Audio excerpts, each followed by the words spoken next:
The event coming up, the 19th Annual Southern Colorado Economic Forum, Friday, October 23rd at the Broadmoor Hotel. And I'm speaking to Forum Director Dr. Tatiana Bailey, who's going to tell us some details about this forum. And Dr. Bailey, thank you so much for coming out. Thank you. I'm getting the impression that the economy is on the upswing since the crash back in 2008. What do you think? Definitely. We're in a very good situation right now. I've only lived in Colorado Springs about 15 months, and even in the time that I've been here, we've seen great improvement, really, local and state economy. The unemployment rate was hovering around 5.9% this time last year, and we're now at 4.9% in the U.S. The state of Colorado is doing particularly well at 3.8%, which is phenomenal. Mm-hmm. Most economists would say that's under the natural rate of unemployment, so we're probably going to have a little bit of upward pressure on wages. Locally, El Paso County has an unemployment rate of 4.5% right now. These numbers are not seasonally adjusted, but even again in the time that I've been here, we are now lower than the national average, so that's definitely a good thing. So it's definitely been an improvement since you've come here? In a very short period of time. Okay. Mm-hmm. Let's back up a little bit. I maybe got ahead of myself. What should people expect if they register and come to this economic forum? This is sort of a economical State of the Union address? Yeah, that's a good way to put it, actually. It's something that two professors at the University of Colorado in the College of Business started almost 20 years ago. This is the 19th Forum. And, basically they said, we need something in the community where community business owners and local and state government can come and get an economic update. What's happening in the state, in the nation, and more importantly, perhaps, in the local economy, so that, they can make informed decisions moving forward. So it's a picture in time, a cross-sectional look, but also a little bit of forecasting in terms of what's around the corner. Okay. I'll mention your website where you can find that information and also register there. Correct. www.southerncoloradoeconomicforum.com. And I discovered today, put the www at the beginning, otherwise it won't get there. But That'll get you there. And there's information about this year's Economic Forum. There's also notes from many previous years. Correct. Information about the guest speakers, and also you can register there as well.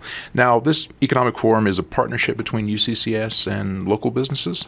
Yeah, it's actually through the UCCS College of Business, but it's also sponsored by local businesses, banks, attorney firms, and so forth.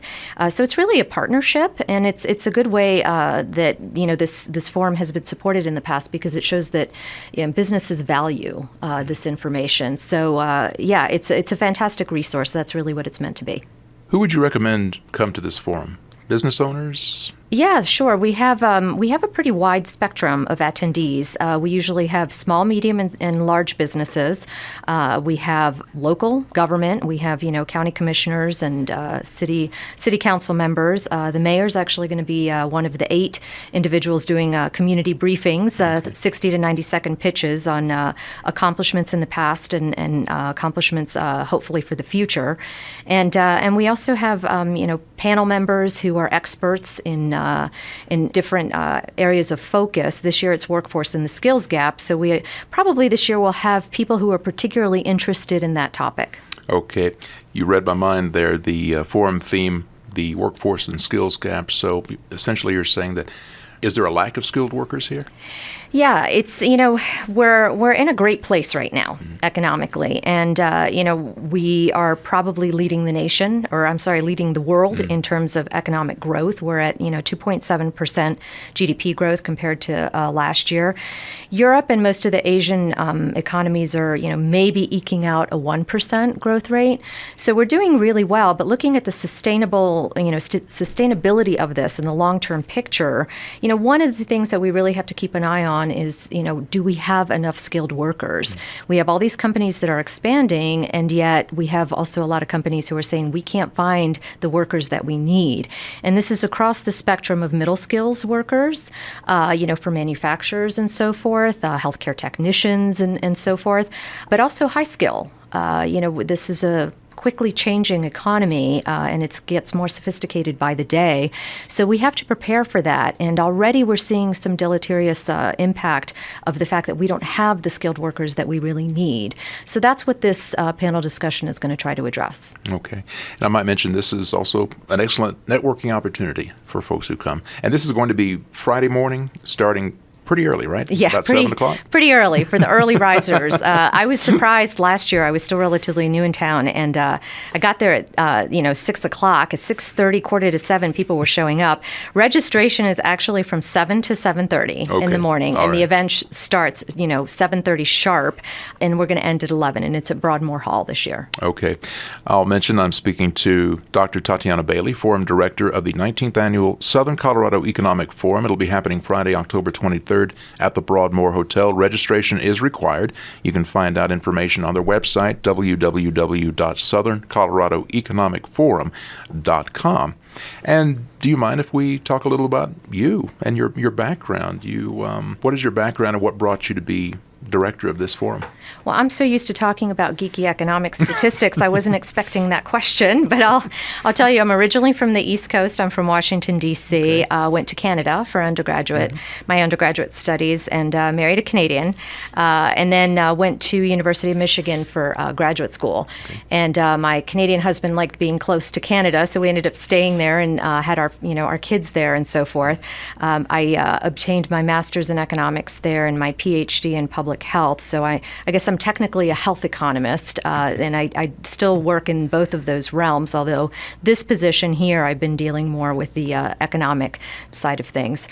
And, just about 2.5 years ago, found out about this opportunity and, have been doing mostly economic development evaluation-based work in the Midwest, and also some healthcare-related work, various grants. But, really found this position to be intriguing because it allowed me to get out into the community a lot more, to present, to inform, maybe even assist in some small way in terms of economic development initiatives. So it was a little bit more of a proactive role. Then, of course, each time I came out here thinking about the position, I fell in love more and more with the people and the beauty. And, we made a big leap. We have 5 kids and, 15. Full house. 15 months later, we are very happy that we made the decision to relocate. One more question I'd like to ask you. What do you think in this local economy, what right now are the strengths that would push us forward? I mean, I know tourism is really big. It's always been pretty big. But how about other aspects? Yeah, I think, this is a pretty exciting time to be in Colorado Springs. Going back to the decision to come here, I kind of sensed that when I came here. It felt like, first of all, the Colorado economy is doing really, really well. You look at that 3.8% unemployment rate, which is pretty incredible, well below the national average. You couple that with the rate of startups and small business growth in Colorado, also the simple fact that Colorado is a really well-diversified economy. Things are going to go very well in the state of Colorado for quite a while to come. And it's just a matter of time before that ripples out beyond sort of that northern corridor of, Boulder, Denver, Fort Collins. And we're already starting to see a lot of positive things happening within Colorado Springs. El Paso County is one of 4 counties in the state that is projected to have population growth of 300,000 plus by 2040. And that's from the State Demographer's Office. I found that so incredible, I looked it up. So I looked up their methodology and called the State Demographer, and it's a very sound methodology. There's going to be tremendous growth here. And then, you look at it more personally, and you look at the change in leadership here and the collaborative spirit, really, between City Council and the Mayor's office, and just sort of the feel that you have here in terms of the potential and the excitement that individuals have in leadership and in business. So I think there's, that in and of itself is a huge asset and sort of sets the stage. In terms of comparative advantage, healthcare and aerospace and defense are the 2 probably strongest areas of comparative advantage for this region. And healthcare, Bureau of Labor Statistics has been saying for years the number one demanded job by 2020, and the statistics bear that out locally and nationally thus far. So we're well positioned in that realm.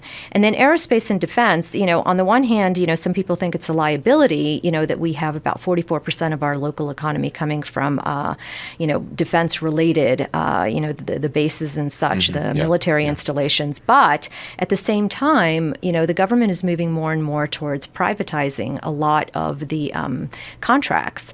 And we have a high number of DoD-related private companies here. So to the extent that we can capitalize on things like, cyber security and so forth, it makes a lot of sense. So I think there's great potential in this area.